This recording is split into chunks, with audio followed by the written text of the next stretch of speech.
This was a move that felt inevitable, and boy, does it open it up for GM Tom Fitzgerald. Welcome in, ladies and gentlemen, to Devil's Digest. I'm your host, Ryan the Gosiker, here with you, as always, breaking down the latest, greatest Devils content. And as always, we appreciate everybody. We want you to be part of the Devil's Digest community. We need your help getting to our goal of 500 subscribers. We're inching our way there. We're getting closer by the day. But I want you to help us get to 500 subscribers. So go ahead and hit that subscribe button. And man, we've got a great show for you planned, as we always do, another iteration of Devil's Digest. And again, I just want to thank everybody for commenting on the videos. Again, I see it all, so what you comment, I certainly see and I take into consideration. And whether they're choice words for me or happy words for me, we always appreciate it. So, and by the way, I just want to give a quick update. We did have a comment that was talking about my scenic background or lack thereof. I will be getting something Devils in the background in the near future, so don't worry about that. I'll have that coming up soon for you, but not for today. But let's get into the program today. I want to talk about Tomas Tatar, who announced that he is going to sign a contract in Switzerland. He is going to leave the NHL. Tatar, I believe he was just under 1,000 games played in the NHL with the Devils for 2 stints. Okay, he was on that 22-23 team that set the franchise record for wins in a season. So, but this iteration of Tomas Tatar coming back, and especially this year, just was not the same and not what the Devils needed. And in particular, you look at this tweet right here from Adam Hamway, who's the Devils PA announcer, does a great job. And, he did want to remind folks of the last home goal that Tomas Tatar had. And yes, you read that correctly. That is January 19th of this past season. That's not not good. That's just not good. Okay, and I know he's a fourth liner, so that I understand that he's not getting top line minutes and power play time, but come on, man, you couldn't luck into one. It feels like that. Just feels like it's crazy to me. And it's just a wild game, and it's assisted by Kurtis Lazar. How many goals are assisted by Kurtis Lazar? Luke Hughes, as always. So, but Tomas Tatar is gonna call it quits. At least what it seems like in the NHL. He's starting to get up there in age. You see his Instagram post: more than a team, more than a rink. Okay, I think he loved his time in New Jersey. I think everybody can kind of see that he loved his time in New Jersey. Okay, and of course, the nickname Tuna. But you look at his seasons here. He's been with a plethora of different teams. Not severe point productions, although you see 2014, 2015 with Detroit at 56. He had the 1 year, 2019-2020 with Montreal, 61 points. Okay. That last year in Colorado was rough, or that year in Colorado was rough. It seemed like he had more success in Seattle, really kind of picked it up. And then obviously with the Devils this year, just 17 points. So again, Tomas Tatar on his way out. And of course, I found this late before I was about to start the video, and I just had to throw this in here, that the Tomas Tatar's new team, they beat the Rangers 8-4 in a 2011 preseason matchup. So I just want to put that out there. Always love to find those fun facts for you guys, as always. And again, Tomas Tatar, great guy, great locker room guy. I just think it was time. I did not see him coming back. I know a lot of you do not see Tomas Tatar coming back.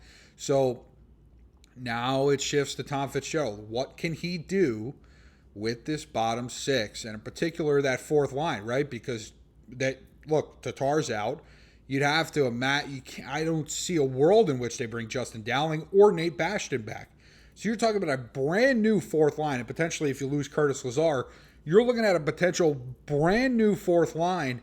What are they going to do? This is what good GMs do. And believe me, I've read your comments, so I know some of you think Tom's not even worth the time, okay? But this is what good GMs do. They find the best of the best, they pay, and they're able to bargain shop the bottom.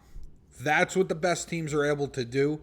Okay, and that's what GM Tom Fitzgerald has to do moving forward to replace a guy like Tomas Tatar, who, again, as I mentioned, while he had some really good stretches, you can see in some of his seasons, it just was not good enough this season. His last home goal being January 19th, which is kind of crazy when you think about it. Now I know it's the season ends in March and April, but I mean, come on, man. Like like I said, couldn't luck into one at some point. So Tatar out. Okay, now the Devils shift to their offseason focus, which is finding a winger for Jack Hughes and rebuilding the bottom six, and what that's going to look like. I'd love to take your suggestions, okay? Please leave us a comment. What do you think? I can't imagine I see anybody that wanted Tatar back. But certainly let me know what you think about his departure, number one. But number two, we talked about that bargain shopping, okay? And we are going to have more content. We're going to talk about more names, especially as we get closer to free agency, I believe, on July 1st.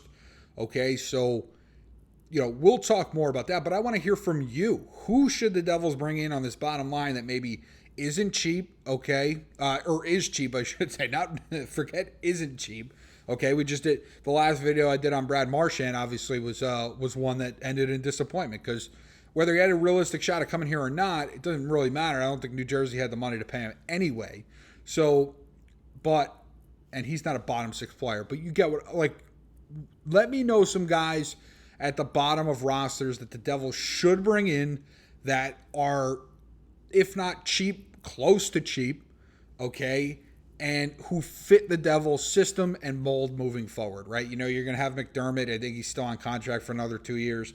But other than that, and Cody Glass is a restricted free agent, I think they're going to bring him back unless he gets offer sheeted, which then I could certainly see the Devils just saying, if somebody thinks you're worth this, we'll let you go. So let me know what you think, because it's going to be a new bottom six for New Jersey, we hope, right? Because they've talked about the potential to just slide Nason down and potentially Plot down if he's still on the roster, which I hope he's not, okay? So, we think it's going to be a brand new bottom six. It might just be by position, right? I mean, it could be they only bring in 3 guys down there, and they just shift guys around and down and everything. So let us know what you think. Leave us a comment. Man, I always love talking to you guys because, again, you guys bring the heat, and you always let us know how we're doing in the comments. And, we did get a new subscriber, Alex Russo 7517, saying, hopefully you guys pop off like Ace did. Need more Devils media to push content. Love this team, and fans should buy in, and hopefully we return to former glory. We would all love that. And I have to say, if anybody's thinking about the Devils and their window and everything, I am no longer a season ticket member, which means they're probably going to do well, okay? They were terrible in home games when I was there, which means now they'll be going to way less. They should be better at home. So stay with us for the latest, greatest Devils content. And again, please subscribe and get out there, all right? Our goal is to get to 500. We need your help, all right? Get us to that 500 mark. Leave us a comment on the video. Are you going to miss Tatar at all? Do you think he was just a locker room guy? Because that's everything we know. Is a good guy. The on-ice stuff just didn't translate. So everybody have a great night, and we'll catch you next time on Devil's Digest.